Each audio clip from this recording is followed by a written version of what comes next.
Bonjour et bienvenue à Sur la route de nos artisans. Cette semaine, j'ai rencontré pour vous la colorée artiste peintre Carole Caron.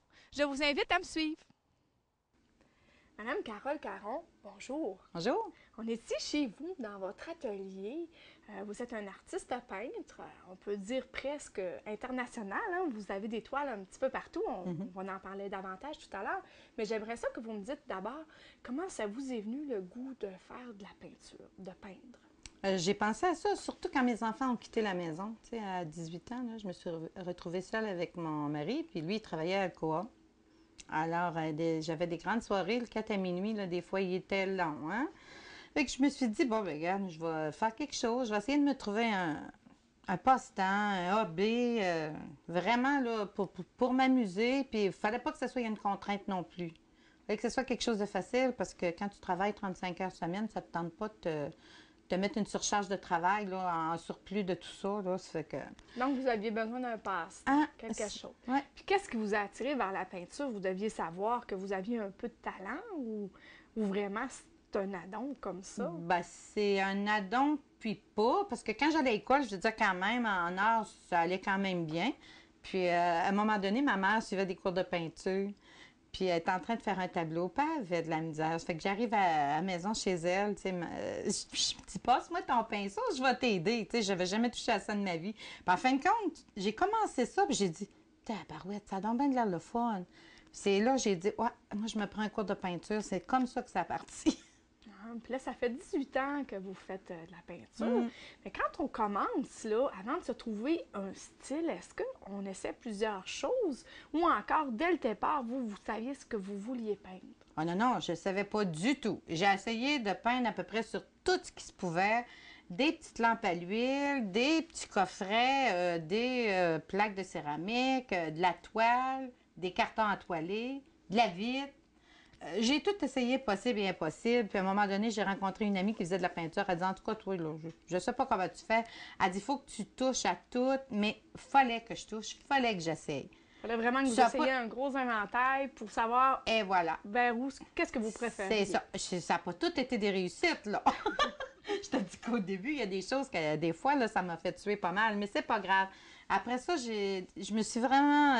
C'était la toile qui était le principal support là, que j'aimais peindre. Là. Puis maintenant, je fais des pièces de céramique et de la toile. D'accord. Puis vous êtes personnalisé plus dans les personnages, hein? Si je ne me trompe pas, là. Il y a quelque chose qui vous caractérise par rapport aux autres, c'est que vos personnages n'ont pas de visage. Bien, ils ont un visage, mais ils n'ont pas de détails dans le visage. Pourquoi avoir choisi de faire ça?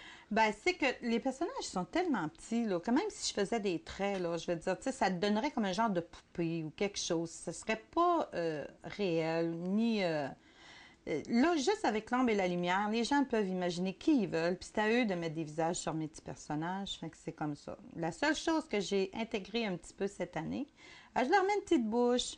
Mais je dis, il faudrait peut-être qu'ils commencent à parler, ces enfants-là, parce que je fais strictement, en tout cas, la majorité de mes tableaux, c'est des enfants, en peinture.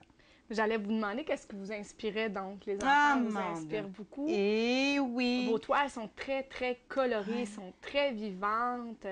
Vous vous inspirez de la nature, de ce que vous voyez. Oui.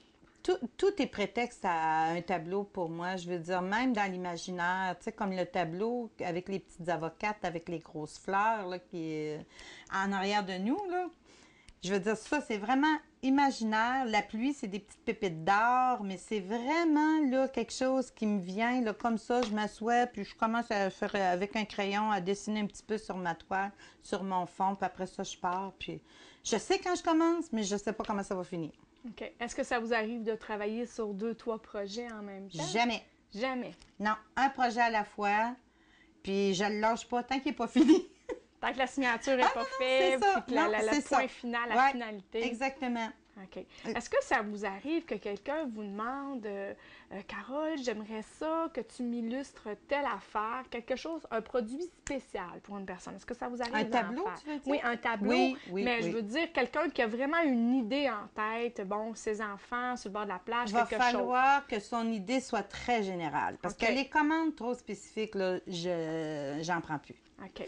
Parce que je peux pas voir, moi, qu'est-ce que la personne elle a dans la tête. Quand elle me dit, je veux telle couleur, je veux ci, je veux ci, je veux ça, si elle me donne un thème, bon, OK, ils sont sur le bord de la mer, ou bien regarde, voici la photo, fais-moi ça. Mais à ta façon. Ça, c'est beau, là, ça va, j'ai aucun problème avec ça. Mais de Faut la que vous minute... soyez capable d'adapter le voilà. produit Mais... à vos goûts, à vous. Et c'est ça, puis que j'ai, que je développe, que ce soit moi qui décide là, des couleurs, de ci, de ça. De toute façon, quand j'ai des demandes, je te dirais que les gens, ils savent maintenant qu'est-ce que je fais, puis ils savent qu'est-ce que je suis capable de rendre. Puis en partant de la photo, eux autres, ils vont savoir que c'est leurs enfants ou que c'est leurs petits ou... OK. Ouais. Mais il ne faut pas que ça soit trop spécifique. Parce que quand la personne l'a dans la tête, là, moi, je ne le vois pas, ce qu'elle a. OK. Vous faites de la toile, mais j'ai vu aussi dans des commerçants des produits dérivés comme des napperons, des sous-verres. Est-ce que c'est un produit vers lequel vous voulez vous diriger ou c'est arrivé comme ça, puis vous savez pas si vous allez en faire encore? Comment ça... Je vais te dire, c'est arrivé encore là, comme un cheveu sur la soupe. Ça m'a comme été présenté sur un plateau d'argent. J'ai eu un contact à un moment donné, les éditions Bégin qui m'ont contacté.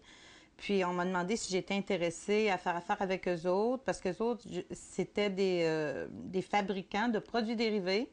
De toute façon, les éditions Bégin, c'est les enfants du peintre international Guy Bégin.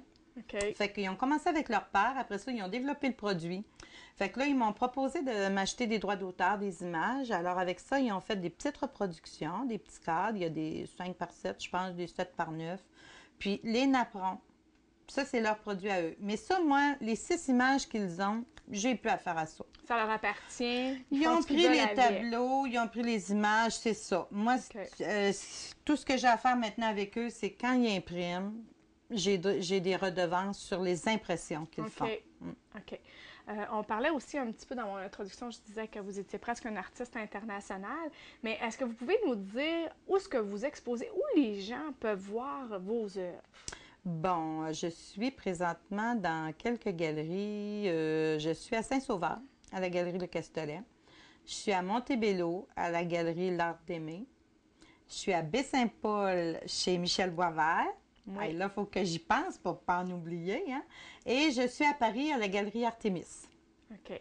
4 galeries, oui, c'est ça. À Paris? Oui. Paris, là. Paris, oui. Paris, le vrai Paris, là. Oui, le vrai. Ah, bon, OK. C'est venu comment, ça, d'exposer à Paris? Vous vous promeniez un jour, vous avez dit, « Oh, moi, je m'appelle Carole Caron, je viens du Québec.